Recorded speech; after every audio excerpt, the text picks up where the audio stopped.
Okay. All right. What you see on the screen right here is a picture of both the subject's right eye and left eye. We're doing this with video nystagmography, and this is a part of the AUD 717 class. Is that what this number is? Yeah. Yes. Which is part 2 of vestibular assessment and treatment for our residential audiology program. And we're taping this to show to the transitional student class 831, as well as the 616 class here on campus. We have third-year students in the room. Our subject is a second-year audiology residential student who's been having some minor complaints lately that primarily concern themselves with the feeling of or hallucination of gravitational vectoring, meaning that she feels like she's just going up and down in an elevator at certain times of the day. It's not often, but it has been going on and off for about a year, you said? Okay, for about a year. Now, this is a real-time recording that we're looking at of her eyes. And if you can pan back and show where she's sitting, and you see the light bar in front of her, what's going to happen now is the first thing we're going to do is calibration. And with this particular system, calibration occurs with only one sweep to the right and one sweep to the left. And we're going to be calibrating her periodically. And you will notice that the light bar will move to the left and the right, and we'll see a concomitant movement of the eyes. And we will see the deflection of the eyes as reported in the video nystagmography here. And it will tell us if it's calibrated or not. All right, Ferry, I need you to keep your eyes wide open now. Look straight ahead, head still. And what's going to happen is the light will blink and go to the left and then to the right. Your job is to follow it with your eyes only. Do not move your head. Just move your eyes to follow the light, okay? On the count of 3. Here we go. 1, 2, 3.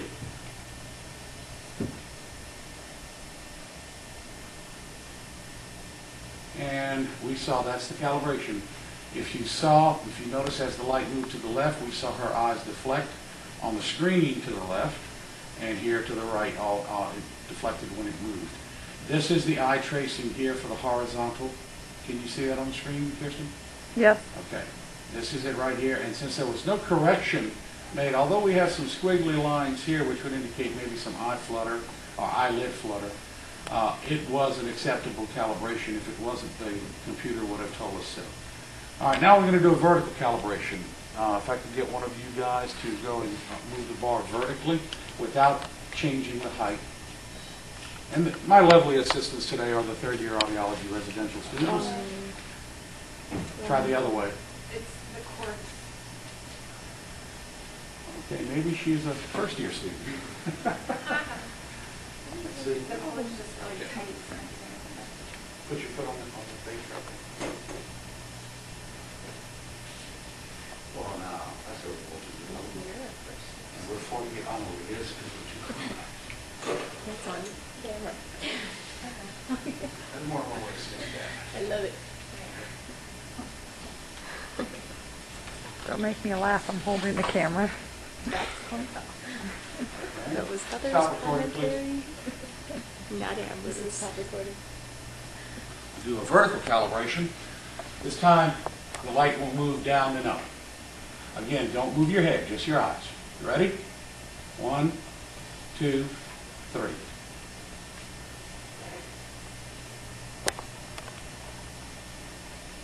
All right, we had an acceptable calibration.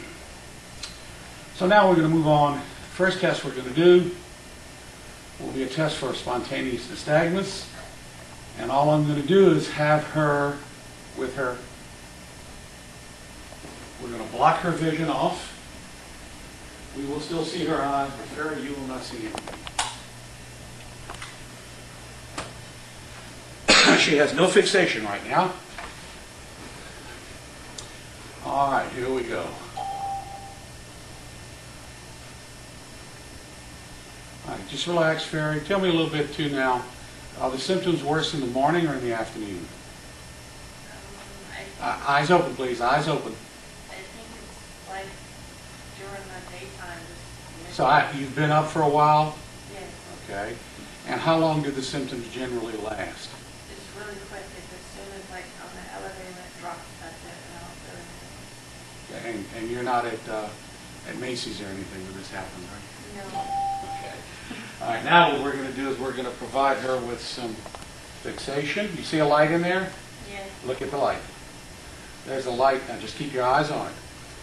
There's a light inside the goggles that she can fixate on. And we saw no spontaneous nystagmus without fixation, which equivocates to eyes closed on some of the old tests. And now we're testing it eyes open, and we see that there is no abnormal eye movement at all. And we're all about finished. And we are finished. All right, Farrah, just relax now. You can look straight ahead if you want. All right. I don't need to analyze it since there is no nystagmus seen. And now we're going to do gaze testing. Let's get her things open, please. Look, we're going to let you look at the light bar again. Open eyes, please, wide. All right, now I want you to see the light in front of you. It's going to move. I want you just to follow it. Now, when it makes its first move, it's not going to move again. It's going to stay there for a few seconds. So this is not a speed test, okay? Just follow the light. Here we go. Eyes wide open, please. 1, 2, 3. Follow the light. And the light on the light bar has gone down. We've lost the lock on this one right here. Eyes wide open, please. There we go. There we go. This is part of the problem with video nystagmography. She's got very long lashes, and they're getting in the way, particularly on the down look. Now we're on the up look. I'm more concerned clinically, primarily with upbeat nystagmus than I am with downbeat. Downbeat is not seen that often, but upbeat certainly is. All right, now just relax.